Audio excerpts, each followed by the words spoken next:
about the hypothalamus and the entire axis, that is going to have some neural input. That's how we kind of regulate the hypothalamic release. That's going to be controlled by hormones that are coming back to the hypothalamus, as well as neurons that are projecting onto the hypothalamus. So yeah, that negative feedback would be an example of those hormones that are coming back to the hypothalamus. So for example, let's go back to this axis here. If I have excess cortisol production, that can be a signal to go back to the hypothalamus and encourage the hypothalamus to block or decrease its release of cortisol-releasing hormone. It can also be a signal to go to the anterior pituitary and block the release of ACTH. Okay, so the distal hormones, the hormones that are released from the endocrine glands, can also have a negative feedback control on the hormones of the anterior pituitary, as well as the hormones of the hypothalamus. Okay, and so that's one of the ways that we can regulate the feedback of hormones coming from the hypothalamus and the pituitary as well. The third option, or the third method of regulating the hypothalamic release, is going to be the circadian rhythm. And so the circadian rhythm is basically our sleep-wake cycle, our rhythmic cycles of the body.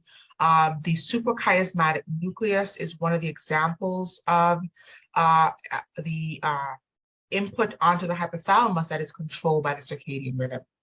So the suprachiasmatic nucleus will receive input depending on how much light we are exposed to. So a good example of this is when you wake up in the day, you have lots of light being projected onto the retina. And so that is going to block the input from the suprachiasmatic nucleus to the hypothalamus and essentially block how much melatonin is being released. All right. And so that's what makes us alert and wakeful and energized throughout the day. And then in the night, there's less of that light being projected onto the retina, which encourages neuronal projection to the suprachiasmatic nucleus, and that encourages melatonin secretion, and that is what makes us feel more drowsy, more sleepy, less alert, and that's what makes us, want to sleep when there's not as much light around. Okay, so a third method for regulating the release of hormones from the hypothalamic nuclei would be our circadian rhythm and the various cyclical events that we are exposed to. Another example of this will be females and the menstrual cycle. So certain times throughout the month, there are projections to the hypothalamus that encourage more gonadotropin release, which encourage more FSH and LH release, and that's what encourages ovulation to take place in females. And then other times of the month, that cyclical, that hormone release, that projection is blocked, and those events are not taking place. So the circadian rhythm has a great impact on what the hypothalamus is doing, how it's secreting hormones, when it's secreting hormones, etc. Okay.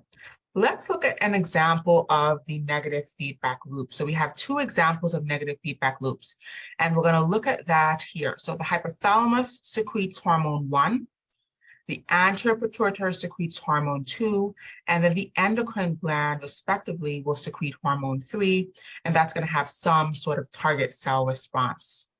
Now, the endocrine gland that's secreting hormone 3, let's take thyroid hormone, for example, T3, T4.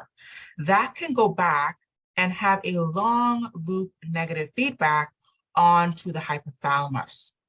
So in this specific example, T3, T4, thyroid hormone, will have a negative influence on the release of TRH, thyroid releasing hormone, and it will block the release of TRH from the hypothalamus. And that will be the long loop negative feedback. The short loop negative feedback would involve TSH. So TSH, thyroid stimulating hormone, being released from the anterior pituitary, that can go back and block the amount of TRH that's being released from the hypothalamus as well. And this long loop, short loop feedback that can apply to any of the endocrine axes. Any of the hormone axes can have a short loop feedback from the pituitary to the hypothalamus, or a long loop feedback from the endocrine gland to the hypothalamus. Okay. Lastly, let's look at the pineal gland here. So this is a glandular tissue located at the base of the brain as well. So here it is. It's going to be the posterior aspect of the brain stem here. It's going to secrete melatonin as we described, and that's going to be involved in the circadian rhythm as well. And it's going to also have an impact on our seasonal processes. Okay, so again, those rhythmic cycles that we described. And a third example of this, so we talked about the sleep-wake cycle, we talked about the female reproductive cycle. A third example of the pineal gland and the circadian rhythm would be our seasonal cycles.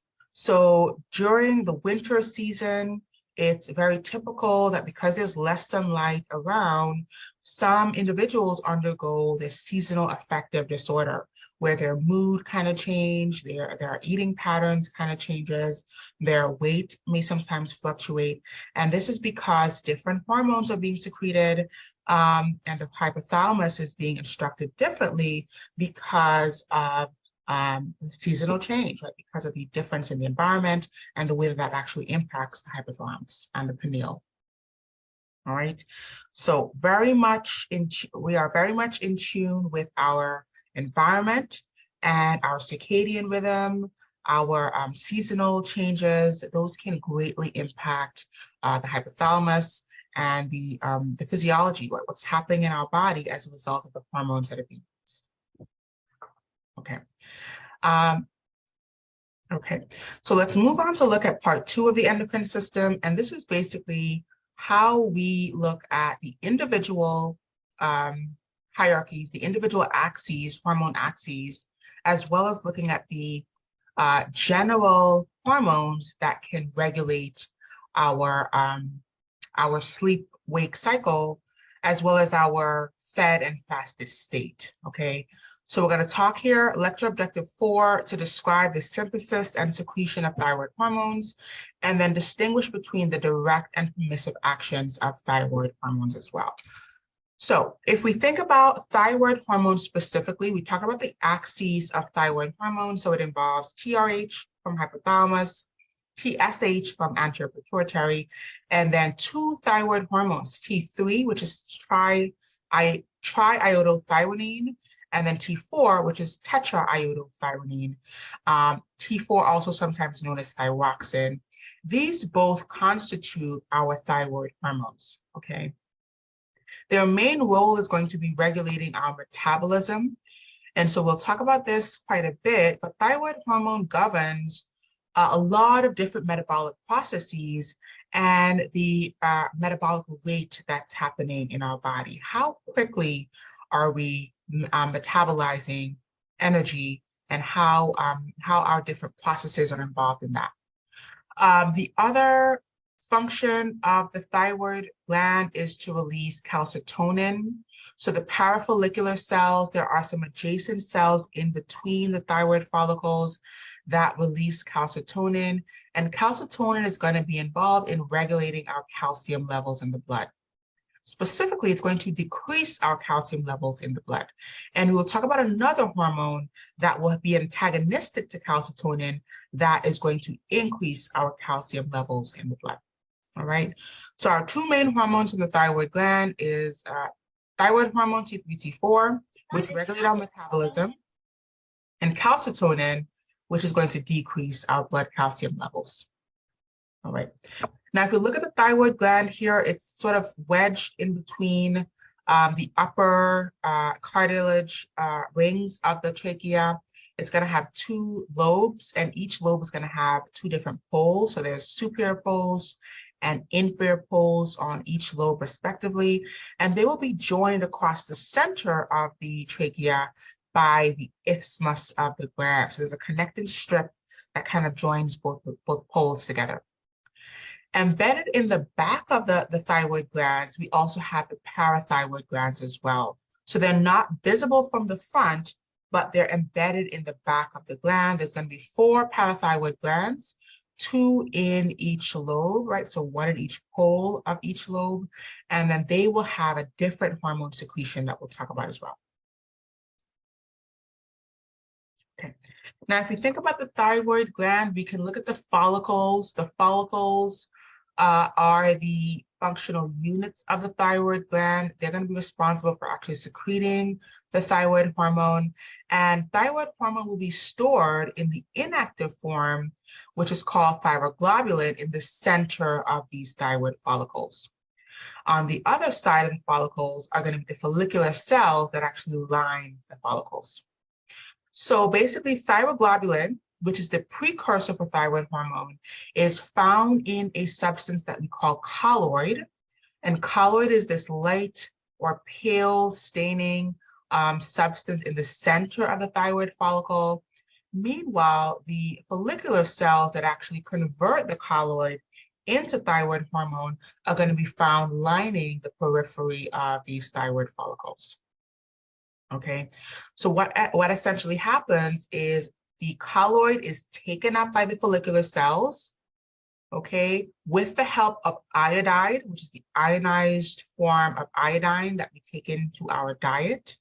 That is going to be converted into T3 and T4, and then it's going to be released on the other side of the follicular cells into the blood. Remember, all of our endocrine glands will release their secretions into the blood. And so that is how our thyroid hormone will be made by the follicular cells and then released into the capillaries that are found in between the follicles themselves. Okay. So basically, we need to have iodine in our diet. This is why iodine is so important. If we don't have it, what ends up happening is we have a deficiency in thyroid hormone because we're not able to convert this colloid into T3 and T4 and then have it make thyroid hormone and then released into the blood. So we end up having a iodine deficiency, which eventually causes a goiter. And one of the most common presentations that we'll see is that really large swelling of the neck, which is that goiter swelling. And if we think about what's happening behind that goiter, is the colloid is building up. The colloid is building up because it's not being actively converted with the help of iodine, right? Because we're not having enough in the diet. And so these follicles get larger and larger and larger. They expand, and the gland gets bigger and bigger and bigger. And then we end up having these really large swellings that can be seen in the neck. Okay, and so that's one of the common manifestations that we'll see when we don't have enough iodine and we have a thyroid hormone deficiency. Okay, so let's look at the mechanism that's happening behind the scenes here. So here's our colloid in the center of the follicle, and it's basically thyroglobulin, the storage or inactive form of thyroid hormone.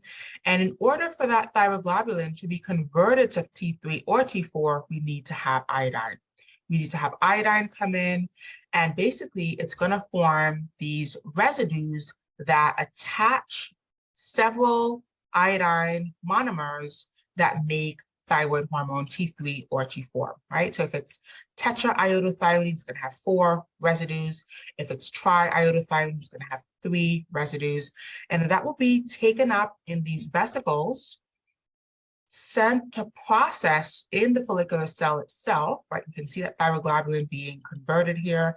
And then that will be released on the other side of these follicular cells in the form of T3 or T4 into the blood, and then that can circulate through our entire body.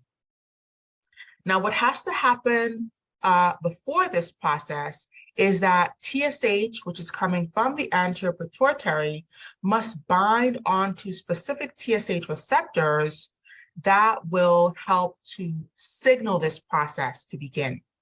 So here again, we talked about the G protein, right, the metabotropic protein mechanism, which is where we have a certain amplifier enzyme, a certain second messenger, and then we result in the uptake of these T3, T4 residues, and then the secretion of that into the blood. So I say all of that to say that TSH must be present to bind to receptors on the surface of this cell and to trigger this entire process happening, this uptake of T3, T4, and then that will result in the release of T3, T4 into the blood.